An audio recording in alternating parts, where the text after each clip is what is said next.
Welcome back to the Infinite Jungle. On today's episode, I'm going to be talking about the main takeaways of All Core Developers Execution Call number 204. This is the first episode of Season 2 of the Infinite Jungle. Yes, the show is back. We are back at it again with the recaps of the All Core Developer Calls, and we're back with our usual Infinite Jungle guest episodes. There's a lot to look forward to this season, and the show start could not have happened perhaps at a more pressing time in the Ethereum ecosystem. The start of the year has been a bit rocky, which we'll get into on today's show after we talk about some of the main takeaways from the latest ACDE call. So thank you for joining. New listeners, welcome. And welcome back to my old listeners from Season 1. Before we get started with today's show, here is a quick show disclaimer. I need to remind you to please refer to the disclaimer linked in the podcast show notes and note that none of the information in this podcast constitutes investment advice, an offer, recommendation, or solicitation by Galaxy Digital or any of its affiliates to buy or sell any securities. So let's get updated on the Pectra timeline, because since this season has started, I haven't recapped a couple of calls already. You know, there's been maybe two or three ACDE calls that have happened so far this month. The latest one, Tim, who chairs the ACDE calls usually, he shared a very ambitious potential timeline for how the Pectra upgrade could go. Let's talk about this timeline a little bit and where mainnet activation comes in. First step that needs to happen for the Pectra timeline is the launch of Pectra DevNet 6. Developers have been working on debugging and testing the Pectra upgrade on Pectra DevNet 5. They very recently found a new bug impacting the Nethermind client on Pectra DevNet 5, which is in the process of being debugged. And developers say that they should be able to launch the next DevNet with all of the fixed clients next week, sometime the week of February 3rd. Assuming that the launch of DevNet 6 goes well and the clients are tested and there's no major bugs found, developers will then move ahead with picking out some slot times, which are specific dates and times on which developers can start to upgrade the public Ethereum testnets. There are two that developers want to upgrade before they move on to Ethereum mainnet. That's the Holeshki testnet and the Sepolia testnet. So developers are, if they launch DevNet 6 next week or anytime on the week of February 3rd, then on Thursday, February 6th, and they see that it goes well, developers on the next ACDE call on Thursday, February 6th, they will decide on specific dates and times to upgrade the Holeshki and the Sepolia testnets. Thereafter, a couple days after the ACDE call, once they pick those slot numbers, they will cut releases for the public testnet upgrades, for the public testnet, for Pectra activation on those public testnets. The Ethereum Foundation will release a blog a couple of days thereafter, say the following week on Monday, February 10th or Tuesday, February 11th, announcing all of those new client releases. So for people that want to test applications, test their staking infrastructure on Holeshki or Sepolia, they can download those new client releases. All of that will be detailed in the Ethereum Foundation blog. And thereafter, depending on when developers really decide to figure out when they want to upgrade the Holeshki testnet, developers are saying, based on all of these assumptions and this timeline, they could schedule the upgrade for the Holeshki testnet on around February the 19th. And assuming that the first testnet activation goes well, the Holeshki testnet, developers won't wait to figure out if the second testnet, the Sepolia testnet upgrade goes well. They'll just immediately thereafter, a couple of days thereafter, schedule a mainnet activation date for the Pectra upgrade, which seems a bit fast from my viewpoint, but we'll get into that as soon as I finish explaining of this very ambitious Pectra timeline to you.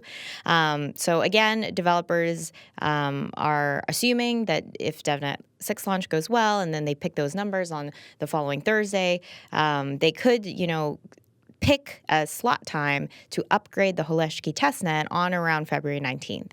And thereafter, just perhaps even just one day after that testnet upgrades and everything appears to be working smoothly on that testnet, developers on the ACDE call scheduled on Thursday, February 20th, they think they can pick a slot number for upgrading Ethereum mainnet.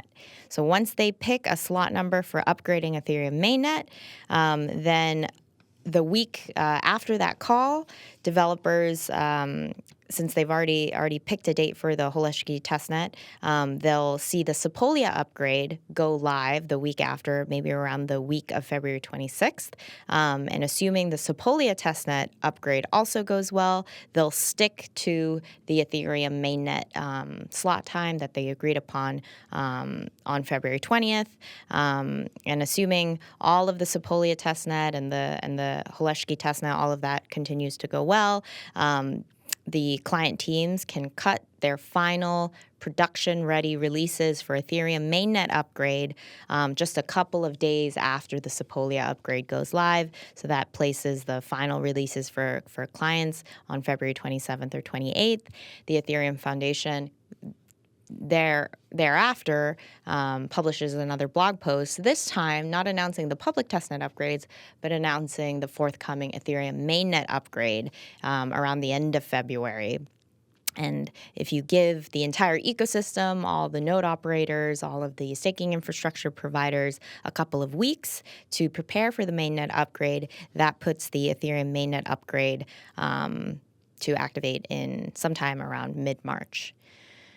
So that was a lot of steps. You can get the detailed tentative timeline for Pectra all written out in my detailed write-up, which will be linked in the show notes for today's episode. However, a couple of things that I want to note, which some of my listeners may have already caught onto by the way that I'm sharing this timeline, is that all of this timeline is predicated on so many things going perfectly well and perfectly smoothly. However, the way that Ethereum upgrades are tested and all of the bugs that have been discovered up until Pectra DevNet 5, up until this call, highlight that it is highly likely that developers will probably find another bug in their testing process, and that delays are more likely than not. So when it comes to understanding this entire timeline, I think the most useful part of the timeline is actually step one. Developers expect to launch DevNet 6 next week. And assuming that DevNet 6 goes well, developers will thereafter pick slot times, will pick an exact date and time for upgrading the public Ethereum testnets. That only takes us, a couple of degrees of assumptions, one or two assumptions, assuming developers do launch the DevNet and the DevNet goes well, that's two assumptions, then we can expect developers to make good on their word to pick an exact date and time for the public testnet upgrades. Beyond that, moving beyond that to extrapolating when Ethereum's mainnet is going to be and the exact dates for when the Ethereum blog post for the final client releases are going to go out. I think those dates are not set in stone, obviously, but they're also not dates that I think are all that useful to flesh out and to iterate on to talk about and to speak about on the show, because it's very likely to change. I think based on the ambitious timeline that developers were talking about on the latest call, this timeline that I was sharing on the episode, the most optimal timeline is, of course, mid-March for a mainnet activation date. But more likely, Pectra mainnet activation will happen sometime end of March or early April, given the likelihood for delays for developers wanting a bit more buffer time between the upgrading of a testnet and then deciding on a mainnet slot number. For client teams, all say 10 of them to cut their releases and then for the blog post to come out. This current timeline doesn't give a lot of buffer time between those steps. And I think in practice, as developers move through these steps, the Pectra timeline will be delayed, and Pectra mainnet activation will more likely happen to end of March, early April. So yeah, the most updated estimation for Pectra timeline is that mainnet happens, in my opinion, sometimes end of March, early April. Upgrades, the Pectra upgrade in particular, still is a very important one to know is coming in the next couple months. I think that every time an upgrade is successfully activated on Ethereum, it is always a time for the Ethereum community to celebrate and to collectively come together to upgrade their nodes and to be excited about the impact and the improvement of code changes that developers have been working on for months, and to really try them out and to see its impact on the ecosystem and to regain some optimism about Ethereum's progress as a technology. So upgrades are always nice catalysts for Ethereum. I talk about the timeline in a very kind of perhaps negative way, but that's not to say that I'm not looking forward to Pectra. Pectra is something that I'm looking forward to, and I think it'll be a positive catalyst for Ethereum, and especially the Ethereum community, because one of the things that I want to address on this show and to acknowledge, because I haven't talked to my listeners in quite a while, is that the month of January has been quite a difficult month for the Ethereum community. There has been quite a lot of community infighting, a lot of community division. ETH as a cryptocurrency, as an asset, continues to underperform in the market. Sentiment for Ethereum is very low. So looking forward to an upgrade, looking forward to Pectra happening in the next couple months. We can haggle over the weeks of, is it going to happen in late, mid-March or late March or early April? You can haggle over these weeks, but what matters most is that the upgrade is going to happen. And it is an event that I think the Ethereum community really needs right now to lift stakeholders' spirits. Although there have been other discussions and there have been other I would say, conversations happening to address all of the disgruntlement and the discontentment of many stakeholders in the Ethereum community, particularly ETH holders who are noticing that other coins like Bitcoin and Solana have all been outperforming ETH in the market for the last year, probably more than a year. And this is impacting developers. Of course, Ethereum protocol developers say the ETH price is not something that they sometimes they'll blatantly say ETH price is not something that they care much about, but it does impact community sentiment, and it does impact, bleed into other conversations, such as the conversation about the development of the Ethereum blockchain. Are there changes that need to be made to the development process to make Ethereum a more competitive blockchain, a more competitive technology? And to that, on the latest Ethereum dev call, developers took some dedicated time to talk about what should change about the process, the ACDE process, for planning the next upgrade after Pectra, which is called Fusaka. And there were quite a few suggestions, many of them that I want to run through because they will be implemented for the Fusaka planning process, and it'll be good for listeners and also for me to take note of them, to see how these changes plan out. I think by and large, they're all very positive. So one of them is staging DevNets. One of the problems with Pectra was that developers agreed to implement far more EIPs than they could handle in a single upgrade. So they had to split Pectra into two and to punt two of the EIPs that had been approved for inclusion in Pectra into Fusaka.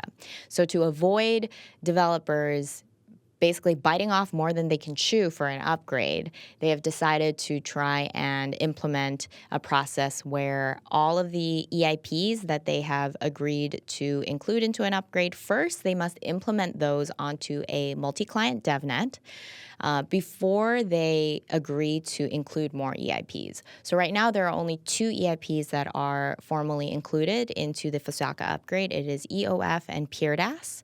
So before developers formally agree to including more EIPs into the Fusaka upgrade, they are committing to first implement those two code changes on a multi-client Fusaka DevNet first.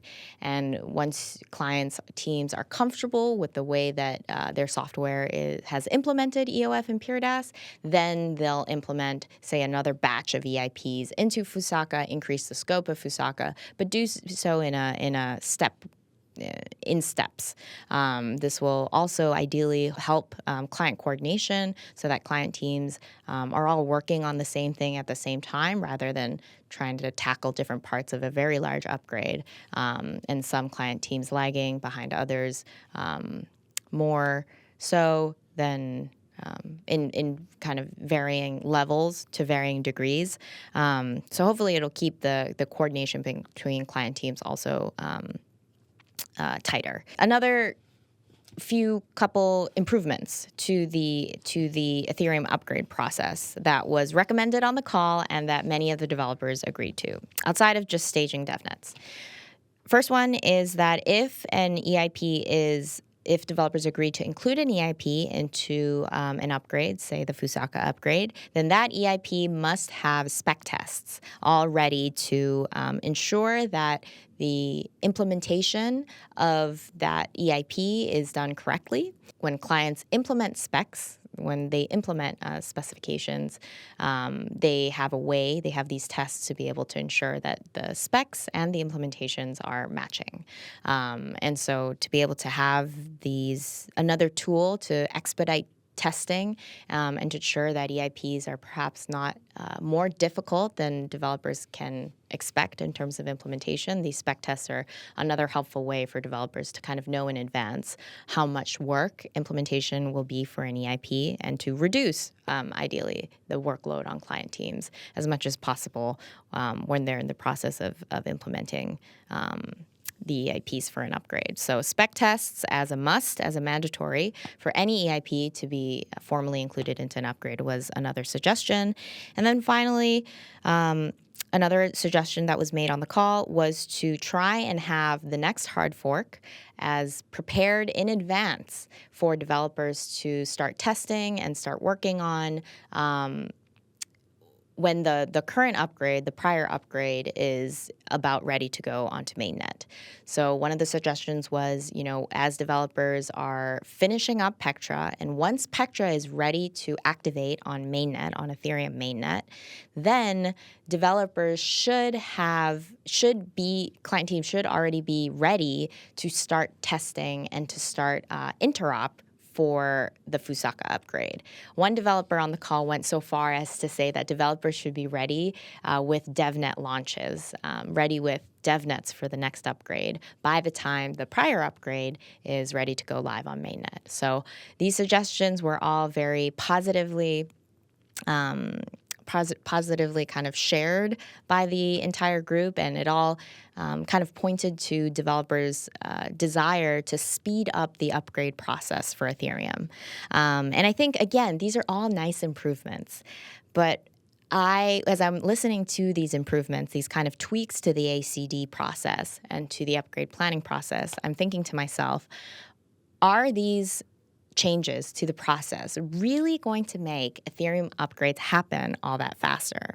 Because realistically, what slows down upgrades, and the reason why upgrading Ethereum is a multi-month, sometimes a multi-year process, is primarily because of the complexity of Ethereum's code base. Post-merge, Ethereum is split into two different protocols, the execution layer and the consensus layer, that communicate to each other through a piece of software called the Engine API. This is a large surface area for attack and for developers to maintain and ensure all the and to check all the interdependencies of changing one piece of the code stack and how it impacts the other parts of the code stack. And on top of that, now you have such a diversity of Ethereum clients that whenever you are upgrading Ethereum, it's now no longer 3 client teams or 4 client teams that you're coordinating across. You're coordinating across more than 10 different client teams. So just the sheer reality of what Ethereum is as a technology is one of the main reasons, I think, why it's the process of upgrading Ethereum is slower. And also, secondly, I mean, the size of the Ethereum ecosystem. How many stakeholders need to buy into an upgrade, to gather consensus for an upgrade?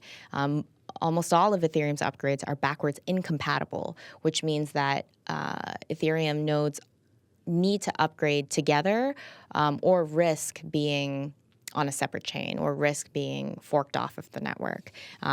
So all of this to say that I think it's important and I think it's positive that developers are optimizing the upgrade planning process for Ethereum. But do I think that the Ethereum upgrades will happen faster as a result of it, significantly faster as a result of it? I don't think so. Now, there's not really much developers can change about the complexity of Ethereum's code base, nor should they want to keep the Ethereum ecosystem small just to ensure that upgrades can happen faster. Of course, the size and the growth of Ethereum's ecosystem is something that's celebrated and also something that developers cannot stop. There is one thing, though, that I think would really help expedite upgrades on Ethereum, and it's really not about, changing one process here, including in an additional label to categorize the stage of development of an EIP. Is there a spec test for this EIP or not? It's really not about those changes.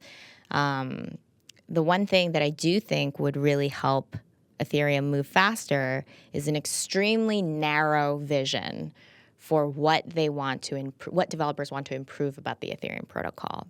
I think the best way for Ethereum developers to move extremely fast, but also in a way that doesn't break Ethereum, is by basically reducing the number of changes that they want to make to Ethereum at any given point. This, however, is extremely hard to do, and it comes with risks.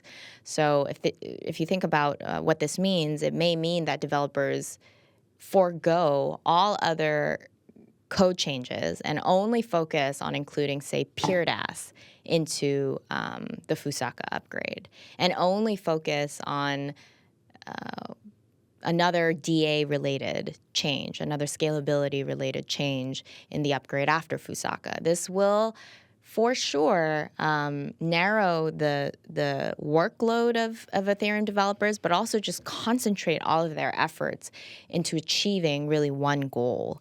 Now, I think, again, that sounds drastic, and that also sounds quite impossible for Ethereum, given that it has so many different stakeholders.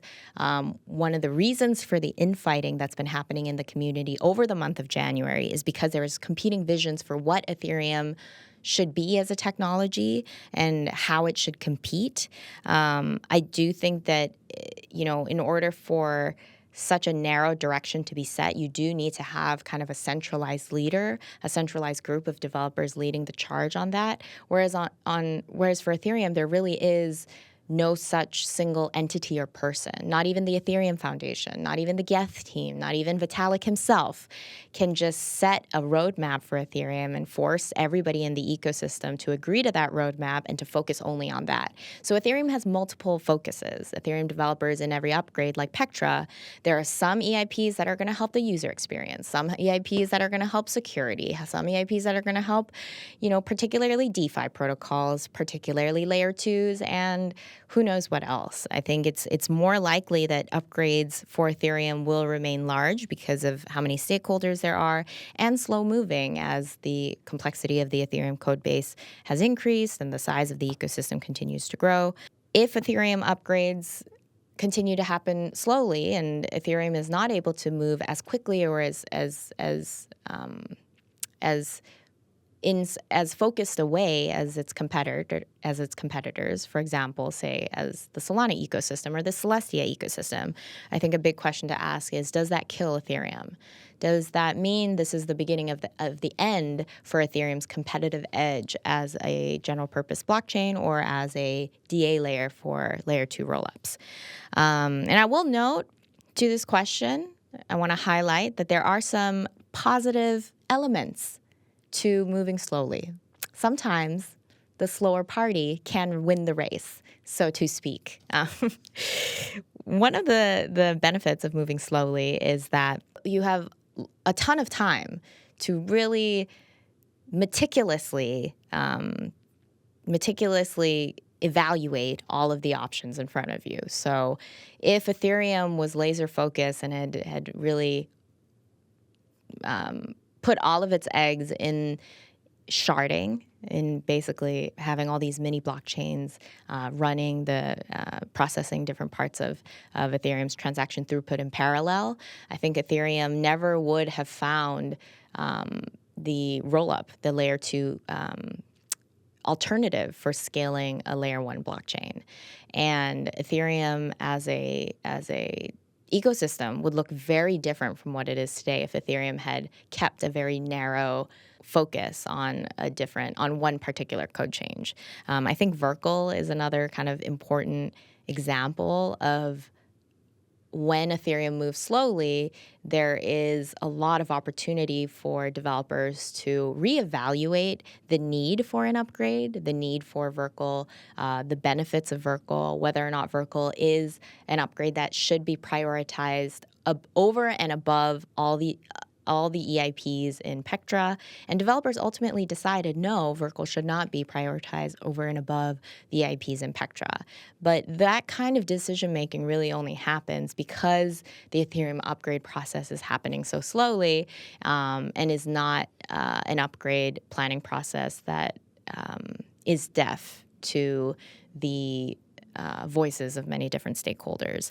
One other benefit of Ethereum moving more slowly, because of how many different stakeholders it has and so how many different people involved in the process, is mindshare. The number of developers and the number of participants that are contributing to the process is a lot higher.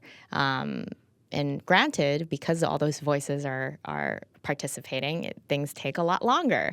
Conversations on these ACDE calls, although Tim really tries hard to keep it at an hour and 30 minutes, sometimes the meetings go on for longer. There's several breakout meetings that are now happening to facilitate more conversation because there's so many people participating in the process. And one of the benefits of increased mindshare is that some of the brightest minds are working on crypto's hardest problems in the Ethereum ecosystem.